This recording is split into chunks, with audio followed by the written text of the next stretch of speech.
एक ऑर्डिनेंस जारी हुआ और एक ऑर्डिनेंस जो सदर मुमलिकत जो कि सुप्रीम कमांडर हैं आर्म्ड फोर्सेस के और इस मुल्क के सदर हैं और एक ऐसी शख्सियत हैं जिनकी मरहून मिन्नत आज यहाँ सब बैठे हुए हैं हुकूमत में, और जो भी स्टेबिलिटी ये इस वक्त एंजॉय कर रहे हैं ये सदर आसिफ ज़रदारी की वजह से है। लेकिन मुझे समझ नहीं आता कि इनको कौन ये मशवरे देता है कि सदर आसिफ ज़रदारी को भी धोखा दिया गया और उनके साथ भी बारीक वारदात डाल दी गई। अगर सदर आसिफ अली ज़रदारी या कोई भी सदर इस मुमलिकत का उसके नाम से ऑर्डिनेंस जो है प्रोमलगेट किया जाए और उसको ख़बर ही ना हो कानो कान, तो फिर आप देख लीजिए कि आईनी इदारों की क्या हैसियत रह जाती है। हमें ये कहा ज़रूर गया है कि ये गलती से हो गया, लेकिन अगर ऐसी गलतियाँ और 2-4 होती रहीं तो खुदा न खास्ता कोई ऐसी गलती ना हो जाए जो हम सब के गले पड़ जाए। ऐसी गलतियाँ अगर कोई हुकूमत कर रही है, जिसने की है, सबसे पहले उसको फारिग होना चाहिए। दूसरी बात यह है, हमने जाली डिग्रियाँ सुनी हैं, जाली अदवायात का सुनते हैं, जाली मैंडेट सुनते हैं, लेकिन जाली ऑर्डिनेंस पहली दफ़ा से। तो जालियात की दुनिया में ये एक बड़ी नई इजाद है और इसका जो क्रेडिट है वो हम इस हुकूमत को ज़रूर देते हैं और हम ये कहते हैं कि आइंदा के लिए इस फैक्ट्री को बंद किया जाए। और पाकिस्तान पीपल्स पार्टी ने इस वक्त तक तो यही मशवरा दे सकती है कि होश के नाखून लें, और हुकूमत ने रात को इसको रात गए इसको वापस लिया है, लेकिन हमारा ख्याल है कि ऐसी गलतियां जो हैं वो पाकिस्तान अफोर्ड नहीं कर सकता। लिहाजा इस किस्म की गलतियों से जो है मुल्क को और इस कोalition को नुकसान पहुंचने का ख़तरा है। जो भी ये गलतियां करता है उसको अपनी सफ़ों से निकाल के बाहर करें, और इस किस्म की गलत एडवाइज़रों की वजह से जो आपकी कल रात को जो हुकूमत की साख को नुकसान पहुंचा है और उनकी नीयत पर भी शक किया जा रहा है, इस किस्म की जाली ऑर्डिनेंसेस की जो फैक्ट्री है उसको बंद किया जाए।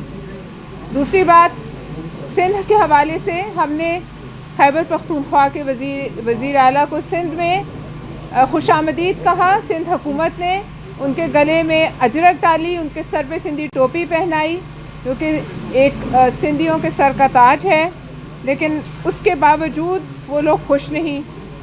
इधर सिर्फ मैं आपको एक क्लैरिफिकेशन देना चाहती हूँ ताकि लोगों को इस दिन में जो थोड़ी बहुत कन्फ्यूजन है ख़त्म हो के सड़क के ऊपर वो जलसा करना चाह रहे थे। बाग जिना एक बहुत बड़ा वेन्यू है, उसको भरना शायद मुमकिन नहीं हो रहा था, और उसके लिए 12 दिन पहले CTD ने हुकूमत सिंध को दहशत गर्दी की मुमकिन कार्रवाइयों से आगाह किया हुआ था। SSU का एक पूरा जो स्क्वाड है वो इनके साथ चलता रहा, और जिस सड़क पे कहते हैं हम 7 घंटे वहाँ फंसे रहे, उस सड़क पे अक्सर एक आध ट्रॉला भी फंस जाए तो वो सड़क पे ट्रैफिक जैम हो जाती है। लिहाजा हमने तो एक रिवायात को जो है वो मलहूज़े खातिर रखा और एक अच्छा जेस्चर दिया, लेकिन उसके बदले में जैसे कि चौधरी साहब ने कहा, वहाँ खड़े होकर अगर आप हमारी लीडरान की पगड़ियों पे हाथ डालेंगे तो अब इतने गए गुजरे हम भी नहीं हैं। बहुत शुक्रिया। साहब ये बताइएगा कि जो निचकारी का मामला है, भी खड़े हैं, जज भी खड़े हैं, तो वहाँ की ये तो रहे हैं और आवाज़ भी उठाते रहते हैं।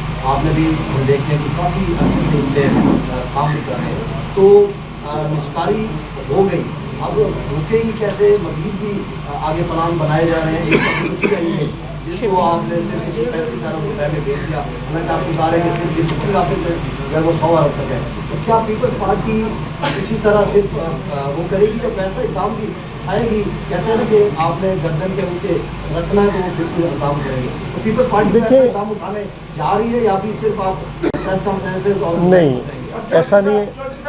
क्वेश्चन ये भी ले लें कि ये आप तो मुसलसल बोल रहे हैं, लेकिन इस पर चेयरमैन बिलावल भुट्टो ने कोई बात नहीं, कोई पोजीशन नहीं दी।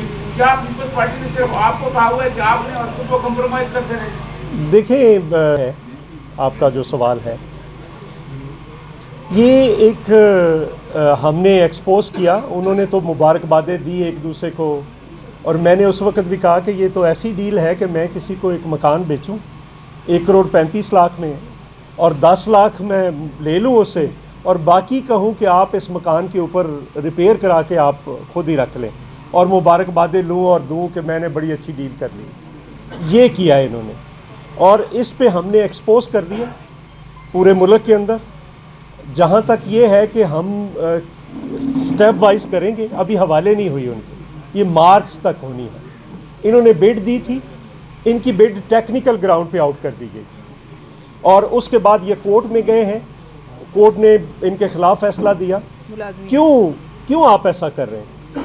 अगर आप सामने बैठते, इनकी तो शायद अब भी ये चैलेंज कर रहे हैं, हर फोरम पे चैलेंज कर रहे हैं। और हमने भी पहले प्रेस कॉन्फ्रेंसेस की, फिर एहतजाज का सिलसिला शुरू है कराची से, यहाँ पे इस्लामाबाद में, लाहौर में, पेशावर में, कोयटा में भी एहतजाज करें। जहाँ तक पार्टी का सवाल है तो पहला काम मेरा है बतौर लेबर इंचार्ज के कि मैं इस इशू को उठाऊं। और हमने किसी एक लम्हे जिस दिन इन्होंने किया उसी दिन हमने वापस रिस्पॉन्ड किया। और लोगों ने मुझे पूरे मुल्क में कहा कि आपने एजुकेट किया लोगों को, ये तो झूठ बोल रहे थे, फ्रॉड कर रहे थे। फिर उसके बाद क्या ये पार्लियामेंटेरियन नहीं है? बाकी हम कमेटियों के अंदर भी, पहला काम कमेटियों के अंदर है। जहाँ तक लीडरशिप का है तो वो भी आएगी जब टाइम आएगा, जब पार्लियामेंट, हम उनको कह रहे हैं कि ये एक्ट ऑफ पार्लियामेंट के ज़रिए है, आप इसको पार्लियामेंट में लाइए, वैलिडेट करवाइए। जिस दिन पार्लियामेंट में आएगी पाकिस्तान पीपल्स पार्टी का वाज़ेह मौक़िफ़ आपके सामने आ जाएगा।